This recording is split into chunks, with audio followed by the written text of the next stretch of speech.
ప్రధానమంత్రి మోదీ ఎప్పుడు చూసినా ఏ సభలో మాట్లాడినా ఉత్సాహంగా ఉల్లాసంగా ప్రధానమంత్రి మోదీ భారతదేశంలో వివిధ భాషల్లో మాట్లాడుతూ ప్రపంచ దేశాలు అక్కడికి వెళ్ళినా కూడా హిందీలోనే మాట్లాడుతూ మన భారతదేశ అధికారిక భాష హిందీని మరవకుండా అక్కడ కూడా విదేశీయులను కూడా ఆకట్టుకోవడంలో దిట్ట ప్రధానమంత్రి మోదీ. ఏంటి ఈయన యొక్క రహస్యము, ఆరోగ్య రహస్యం? ఏం తింటాడు? ఎందుకు నిత్య యవ్వనస్తుల్లా ఉరకలు వేస్తూ ఎప్పుడూ ముఖం మీద అలసట అనేదే కనపడదు అనేది ఆశ్చర్యపోతుంటారు చాలామంది. ప్రధానమంత్రి మోదీ శాకాహారి. జీవితంలో ఎన్నడూ కూడా ఆయన మాంసాహారము సేవించలేదు. ఉదయం 4 గంటలకు ఆయన నిద్రలేస్తాడు. నిద్ర లేచి కాలకృత్యాలు పూర్తి చేసుకున్న తరువాత ప్రతిరోజు భారతదేశంలో ఢిల్లీలో ఉన్న ఇతర నగరాలకు వెళ్ళినా ఇతర దేశాలకు వెళ్ళినా 4 గంటల తరువాత యోగా, సూర్య నమస్కారాలు, ప్రాణాయామము, ధ్యానము, వ్యాయామం చేయటం అనేది ఆయన అలవాటు. ఆయన యొక్క ఆరోగ్య రహస్యం ఇదే. ఏ జబ్బులు లేకుండా కోవిడ్ సమయంలో కూడా కోవిడ్ సోకకుండా ఉండటానికి గల కారణం ఇదే. ప్రాణాయామము చేయటం వల్ల ఊపిరితిత్తులు బాగా పనిచేస్తాయి. ఇది అయిపోయిన తర్వాత ఆయన మధ్య మధ్యలో అల్లం టీ కొన్నిసార్లు, లేదు గ్రీన్ టీ కొన్నిసార్లు తాగుతూ ఉంటారు. దాంట్లో పాలుండవు, చక్కెర కూడా ఉండదు. ఉదయం 8 గంటలకు మాంసకృత్తులు అధికంగా కలిగిన అల్పాహారం బ్రేక్ఫాస్ట్ తీసుకుంటారు. ఆ బ్రేక్ఫాస్ట్ పూర్తి చేస్తూనే వార్తాపత్రికలు, ప్రధానంగా ఇంగ్లీషు, తన స్వరాష్ట్రమైన గుజరాత్లో అక్కడేం జరుగుతుందని గుజరాతీ పత్రికలు చదువుతారు. ఇంకా మరికొన్ని భాషల్లో ఉన్నాయి కూడా, కేవలం హెడ్లైన్స్ మాత్రం చూస్తూ ఉంటారు.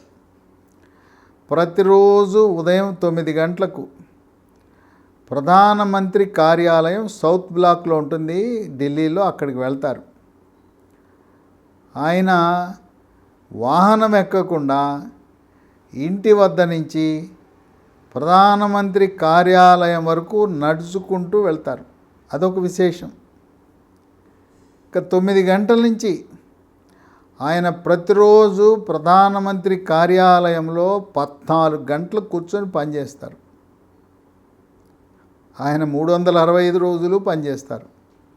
సెలవు లేకుండా అహర్నిశలు కృషి చేస్తారు. ఏ ఒక్కరోజు కూడా ఆయనకి సెలవు లేదు.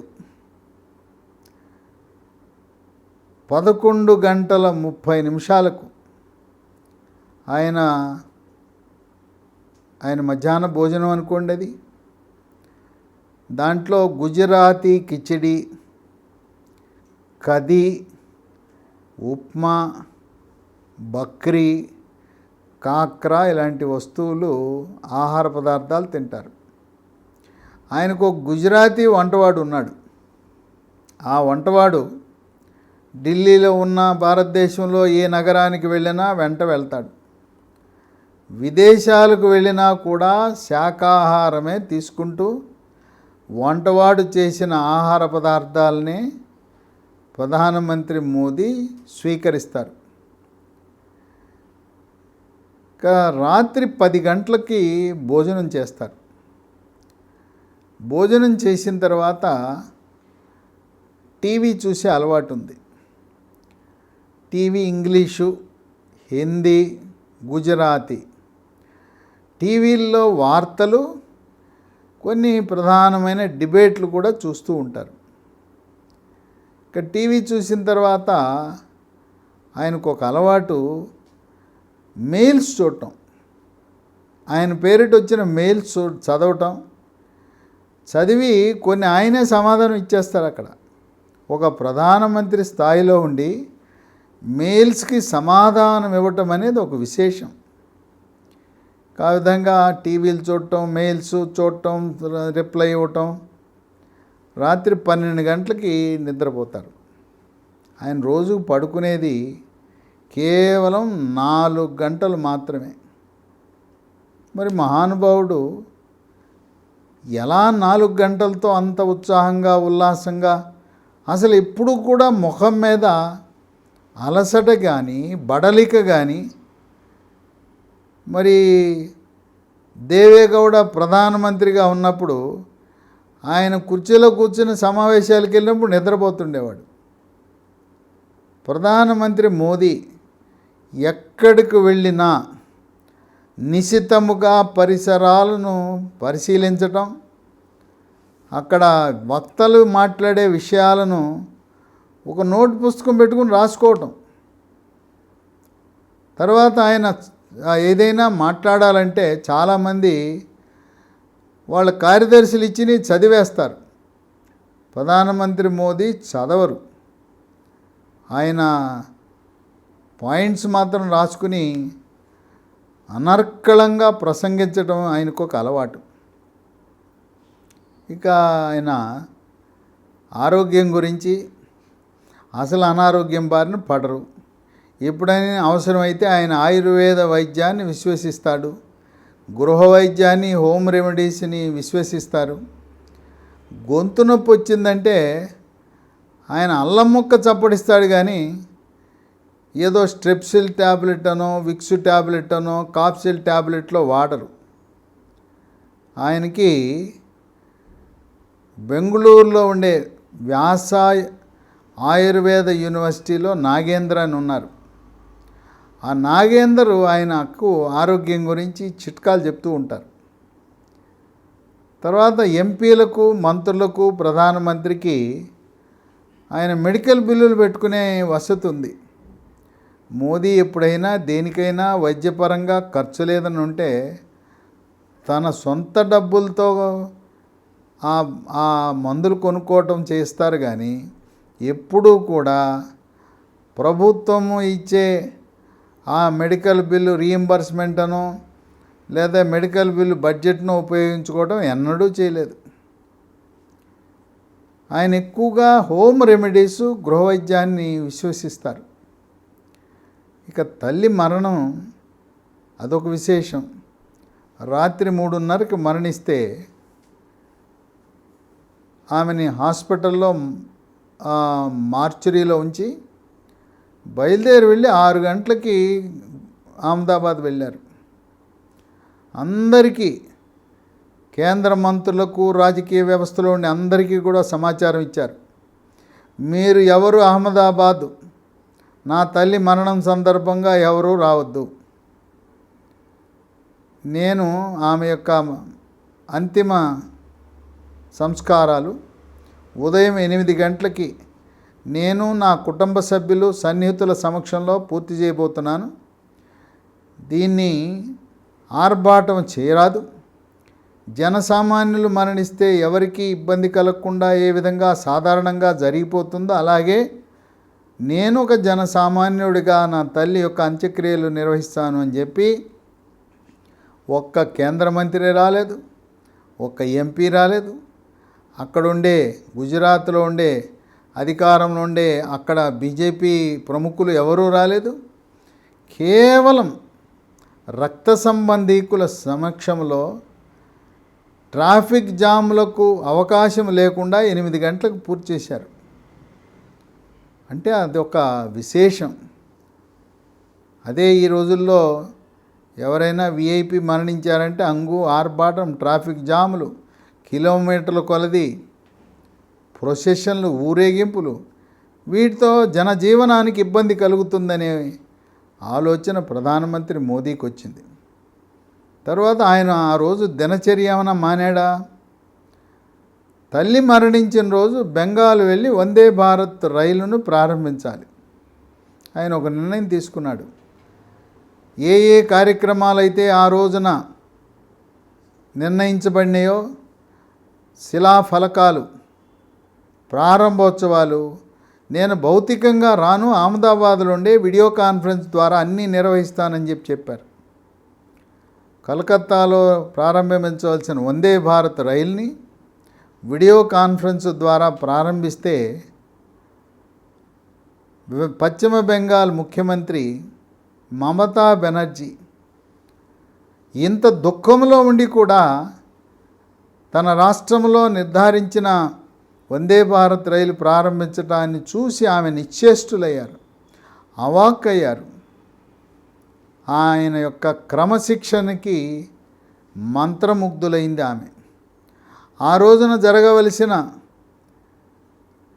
అన్ని కార్యక్రమాలు కూడా, ప్రారంభోత్సవాలు, అలాగే ఎక్కడెక్కడ భూమి పూజలు జరగాలో అన్ని కార్యక్రమాలు కూడా యథావిధిగా జరగటం అనేది ఒక విశేషం, భావి తరాలకు ఒక స్ఫూర్తి. ఇంకొక విశేషం, ఎవరైనా వివిఐపీలు, రాజకీయ ప్రముఖులు, సినీ తారలు వాళ్ళు ఓటు వేయాలంటే ఆ పోలింగ్ స్టేషన్లో హడావడి ప్రారంభమవుతుంది. అలాంటి ఎటువంటి హడావడి హంగామా లేకుండా ప్రధానమంత్రి మోదీ గుజరాత్ ఎన్నికల సందర్భంగా ఓటు హక్కు వినియోగించుకోవటానికి తన పోలింగ్ బూత్కి వెళ్ళి జనసామాన్యుడులా క్యూలో నిలబడి ఆ క్యూలో ఉండి ఓటు వేయటం అనేది ఒక విశేషం. ఆయన ఎవరూ కాదనరు.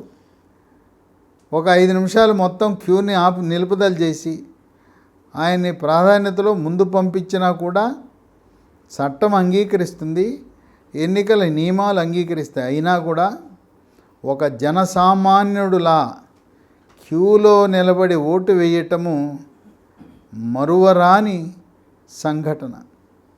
ప్రధానమంత్రి మోదీకి ఒక్కటి కూడా చెడు అలవాటు అనేది లేదు.